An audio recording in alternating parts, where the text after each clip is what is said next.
Welcome to Haunted Talks, the official podcast of The Haunted Walk, offering ghost tours and paranormal adventures in Kingston, Ottawa, and Toronto, Ontario. My name is Jim Dean. I am the creative director, and we really appreciate you joining us for today's show.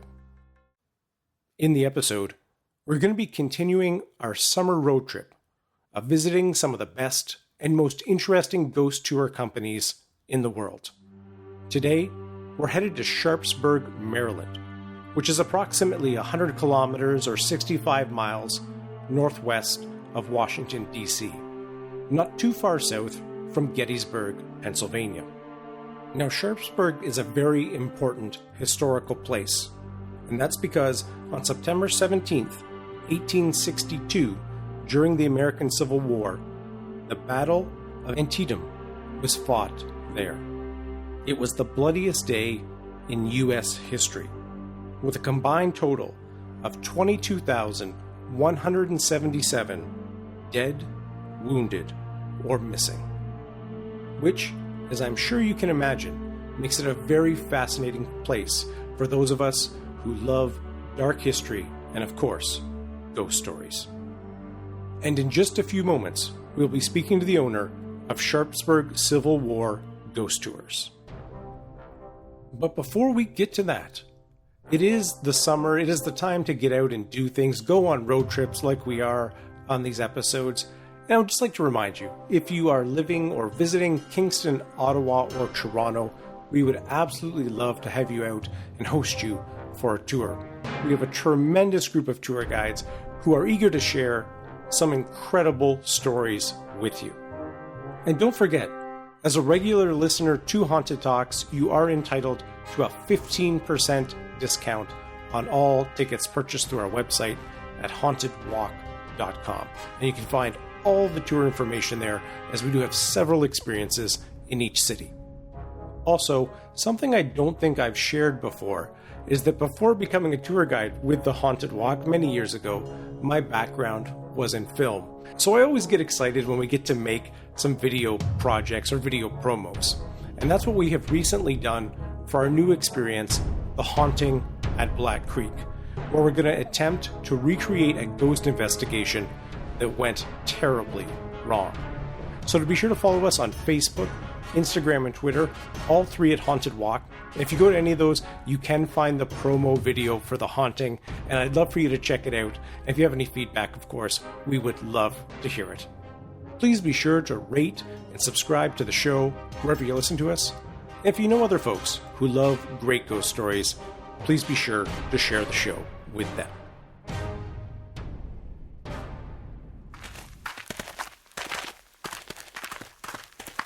All right, everyone, gather in, gather up nice and close. We're just waiting for our tour guide. I do see a fellow standing just over there who seems to have on some type of historical costume and seems to be carrying a shovel. Wonder what that's all about, but I have a feeling that is our tour guide. Let's go and say hello. Hi, my name is Mark Brugh. I am the chief tour guide and owner for Sharpsburg Civil War Ghost Tours. Now, one of my favorite things to ask a ghost tour operator is a bit about their backstory, as I find they're very diverse and quite interesting when you start getting into them. So maybe could you fill us in a little bit on how you came to be a professional ghost storyteller? Jim, I'm primarily a historian. I've been studying the lives of people who lived in Sharpsburg, Maryland during the Civil War for over 35 years. And I've done a lot of exploration of the town. It's a tiny little town. But, while I'm out there doing things, I end up talking to people and never thought that I had a goal to have a ghost tour, so to speak. But over time, I'd collected so many stories from people and kept some notes about things that they had experienced in the town. And along the way, was also learning the history of the town and was able to kind of piece things together to say, well, that story kind of fits with this historical event that, 9 years ago, we started Sharpsburg Civil War Ghost Tours. Now, every ghost tour company seems to have their own unique style or way of presenting the tour. Some have elaborate costumes, some are very dark and macabre, while others are almost lighthearted. What approach does Sharpsburg Civil War Ghost Tours take in presenting the tours? Yeah, our approach is to explain the history of the town so that it is rock solid, 100% accurate. We won't fudge the history of what happened at the town in any respect. And we do dress in period style costumes. I dress more or less as a farmer of Sharpsburg and carry a shovel. There's a very interesting character in Sharpsburg during the Civil War named Aaron Good, who handled thousands and thousands of dead bodies, both Confederate and Union soldiers. And more or less, I'm Aaron Good. I'm dressed as him. He was a simple farmhand who dug up bodies to try to identify them and made notes about where those bodies were. And then he ended up selling that information to people who came to retrieve the bodies. My wife, Julia, when she's on the tour, dresses in widow's weeds, a black heavy dress of Civil War period. And, there were hundreds and hundreds of widows who came to the town to retrieve the bodies of their lost husbands. And, we've documented many, many stories of those people. And Julia, when she's leading the tour in her widow's weeds, a lot of times we'll get a phone call or an email the next day from a curious person in the town who will insist that they saw a woman in black leading a funeral procession through the streets of Sharpsburg. And we just have to chuckle like that too. People's imaginations can run a bit fast sometimes. We had a very similar experience in our first year, many years ago, when the police pulled up on the sidewalk in front of us because someone had reported cult activity taking place in the area. So I know exactly what you're talking about. Yep. Now, you mentioned kind of the study of the history of the area led you a little bit to the paranormal. And I'm curious, did you have an interest in the paranormal before you started doing that research, or did it grow out of the process of kind of compiling that information? Julia and I both, we really enjoy a ghost story, okay? In the Victorian sense of ghost stories, just, the mystery of things that have happened and the visions or sightings that people have had. We don't shy away from the word paranormal, but it doesn't really fit us. We have friends who do paranormal investigations. We respect them very much. We enjoy having them on the tours. We enjoy consulting with them. First and foremost, we are historians. I think if categorizing us, it would probably be best to say that, we explore folklore, legends, and myths of Sharpsburg. And when we tell a story, we balance it as evenly as we possibly can. And we always tell our tour patrons, people on the tour, it's up to them to decide. We will explain the credibility or lack of credibility or point of view of the person who shared the story with us and give them as much as we possibly can. But we are not out there to say this is a paranormal event or this isn't. And one of the things about Sharpsburg that makes that difficult is the sightings in Sharpsburg tend to be primarily Confederate soldiers. And Sharpsburg was occupied by the Confederate Army for a number of days in September of 1862, and that's where the Confederate Army launched its operations from. Robert E. Lee had his headquarters there, Stonewall Jackson, James Longstreet, any number of generals had headquarters in Sharpsburg. And as a result, today, frequent visitors to the town are reenactors, Civil War reenactors, who are dressed in Confederate uniforms. Mm-hmm. So we offer people this advice. We say, use your ghost detectors if you see a soldier in gray. Approach the soldier, put out your hand, and offer to shake their hand. And if your ghost detector returns a reading to you that says positive for ghostly activity, then so be it. You can run with that decision. But, it all falls back on the person who made the initial observation, the approach that they take. We encourage people to go by their human experience. What is most likely in this situation? Unfortunately, there is no usual way in Sharpsburg because we know that these sightings, the ones that we focus on, are ones that are repeated sightings and similar sightings. they've recurred in the same spots and in general in the same numbers and descriptions. And so we tend to focus on those. Now, many of our listeners, of course, have not had the opportunity to visit you yet in Sharpsburg. And I wonder if you've already kind of touched on some of the historical connections or what makes Sharpsburg a fascinating historical city. I wonder if you could expand on that a little bit for us, for the listeners who may not be familiar with the area or maybe even the Civil War in general, of kind of the role it played. Sharpsburg is a small town near Antietam Battlefield in Washington County, Maryland. The town of Sharpsburg has about 700 people who live there now. It had about 1,200 during the Civil War. A word that fits it very nicely is village. It really is just a small village of a place. The town itself, as I said, has that history of being occupied by the Confederate Army for, September 14th through the 19th of 1862. Every home in Sharpsburg was filled with dead or wounded Confederate soldiers after the battle in September of 1862. The Antietam battlefield is to the north, south, and east of the town, so it kind of envelops and circles around the town, and that's where the major conflicts took place. But the town itself was where the Confederate wounded retreated to in order to get out of the frays of battle. And they filled these homes. Now, of the people who lived in Sharpsburg, there were only about 400 who stayed for those 4 or 5 days in September of 1862. The other 800 left, and their homes filled with these, as I said, dead and wounded soldiers.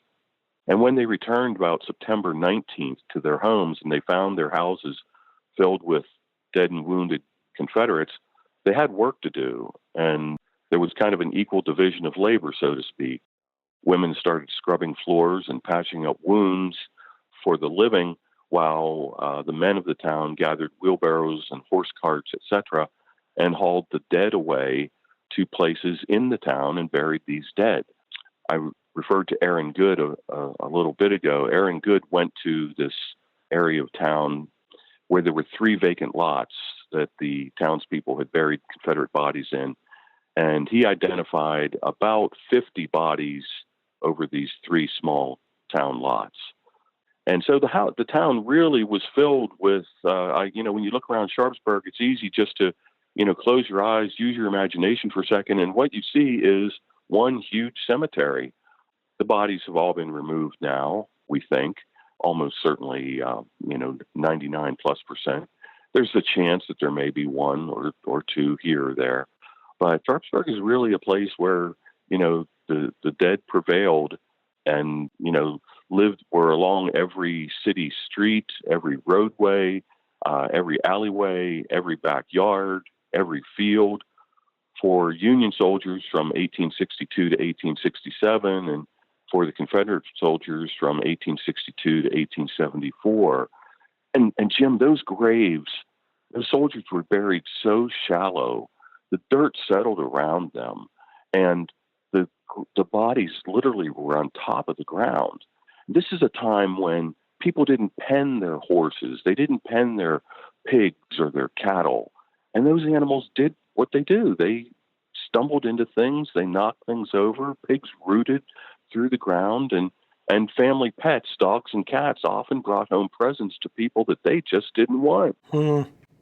Now, given that historical context, it does seem like the ideal place to give a ghost tour. The history there is so rich and tragic. I wonder if you could share with us one of your favorite stories from your tours that might give our listeners a sense of what it's like to be out there with you. Yeah, Jim, I'd be glad to. One of our favorite stories is one we call Charlie King's War. Now, Charlie King was an 11-year-old boy in 1861, and he had a drum that had been gifted to him by his parents. And when the war broke out, Charlie had visions of joining the Union Army. Charlie was from near Westchester, Pennsylvania. I think that's just outside Philadelphia. And as I said, Charlie wanted to join the Union Army, but His father was a wise man, and his father said, "No, Charlie, you're not joining. Besides, your mother will hurt me badly if I let you." He was the man of the house, and that's the way things were. Charlie was not allowed to join. But Charlie was also a smart and persistent kid, and he started hanging out at the Union recruiting office, and he made friends with this officer named Captain Benjamin Sweeney, and he convinced Sweeney to go talk to his father, and Sweeney did.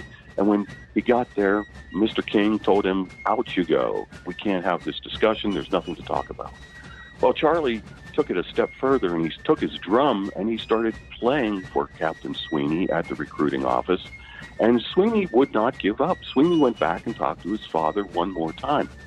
We have two grown men who ought to have known better, but the conversation must have gone something like Captain Sweeney asking if Charlie can join again and promising that he'll keep Charlie safe. And Mr. King, Charlie's father, says, "Can you really keep him safe?" And Captain Sweeney says, "Yeah, we can. We won't send him into battle." And here these two guys forget that war is dangerous and unpredictable.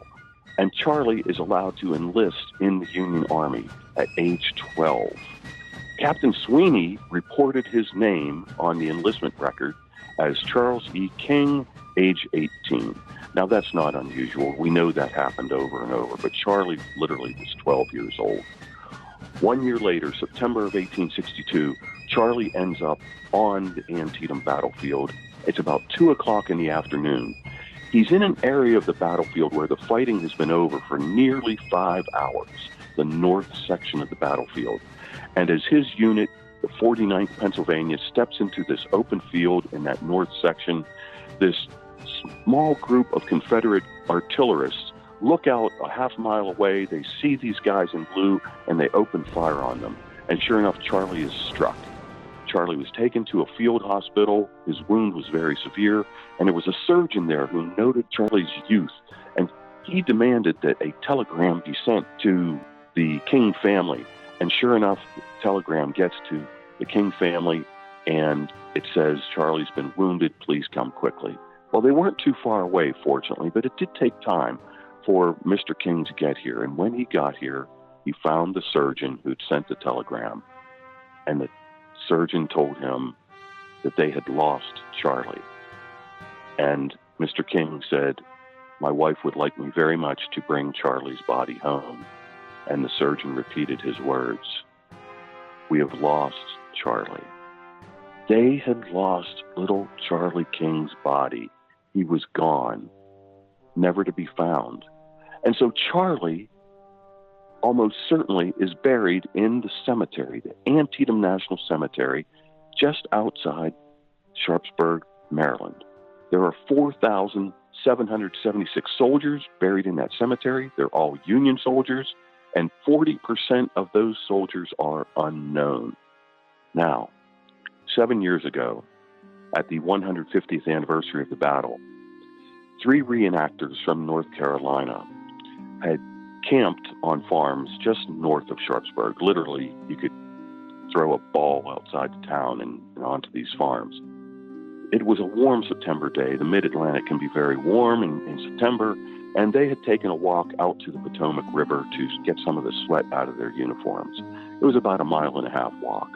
On their way back, just as the last light of day is passing, they look to their right down on this small grassy slope, and they see this Union drummer boy who stops playing. Now, this boy was literally a boy, thin, pale, gaunt, dark-haired, had a particular type of cap on that they described in detail. It had a light blue band and a darker blue top. And that drummer boy stopped, and they saluted these 3 Confederate reenactors.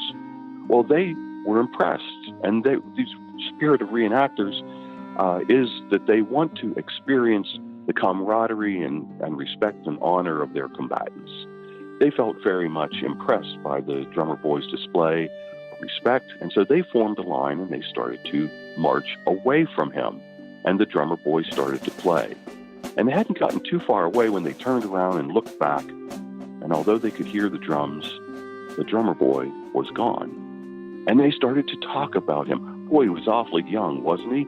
Someone said yes. And another asked, where was he from? And someone noted that they'd seen a Pennsylvania insignia on his uniform. Another said that he thought he'd seen a wooden cross. A third said he thought he'd seen a bandana tied around the drummer boy's neck, and the other two said, no, it was a bandage. Now, don't be alarmed about that, because even a reenactor will feign an injury or a wound. It's part of their persona or their role. So they weren't surprised by that at all. They got back to their camp that night, and they sat and talked and told this story over and over and over. Their captain came up to talk to them towards the end of the night as the last fire was dying out, and they had to get up early the next morning to drive back to North Carolina. And the captain said, I hear you've had an interesting experience today. Well, they all started to talk at once, Jim. And then he said, hold just a second. He said, I want to tell you a story. And he told them the story of Charlie King. And at the end of the story, they looked at him quizzically and they said, what did Charlie King look like? And he started to describe him.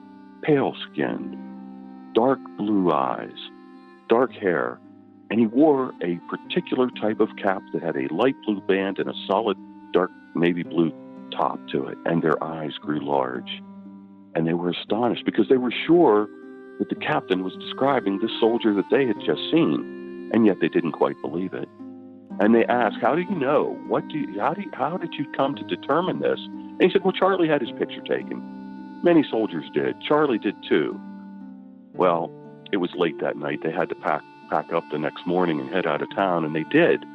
Now, Sharpsburg 7 years ago, like most rural places, I think, across the United States, did not have Wi-Fi everywhere. Where it did have Wi-Fi, it was not free. And yet, as they drove out of town that morning, they passed a small diner-style restaurant that had a sign out that said they were open for breakfast and had hot coffee and free Wi-Fi. And they pulled over quickly. They went in with their laptops, their iPads, their smartphones. They ordered their breakfast, and they started to dig, and they started to search. And it wasn't long before one of them popped up this picture on his iPad and showed the others, and they agreed. The person that they had seen was indeed Charlie King. Now, Jim, just a little bit more about that part, because that part of Sharpsburg we call the Confederate soldiers' Passageway, because there are so many stories about Confederate soldiers moving to the west through that part of Sharpsburg. And the west was the direction the Confederate Army moved to retreat through the streets of Sharpsburg overnight from September 18th to the 19th. We think that Charlie is still in Sharpsburg. Charlie was a dedicated soldier. He was promoted during the 1 year that he was in the Union Army. He sent money home to his parents. We think that Charlie King, in some ways, is still on duty doing his job in Sharpsburg. That's a wonderful story. Thank you, Jim. It makes me curious. You mentioned how the reenactors, a lot of it is about paying equal respects to all the combatants involved.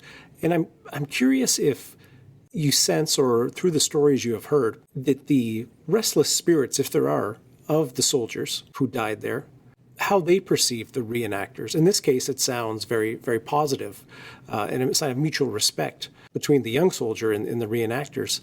Is that something that you see over and over again in the stories, or is there ever any case where, things are perhaps more frightening or at odds? Jim, I have not experienced a story like that. And remember, our stories are ones that have been shared with us by people who observed them and who've lived in Sharpsburg generally for years and years and years and years. I am not aware of any malevolent actions by any of the reported sightings in the town. They seem to be going about their business, doing what they would have been doing either as soldiers or, whatever role that they played. We know one place in town where there's a group of artillerists, also Confederate artillerists, that are seen along the main street of town, and all they're doing is trying to move heavy objects up the street. The heavy objects happen to be the remnants of an artillery piece that was broken by Union artillery, and they were ordered to move those items and get them out of the way and move them to the west as far as they could.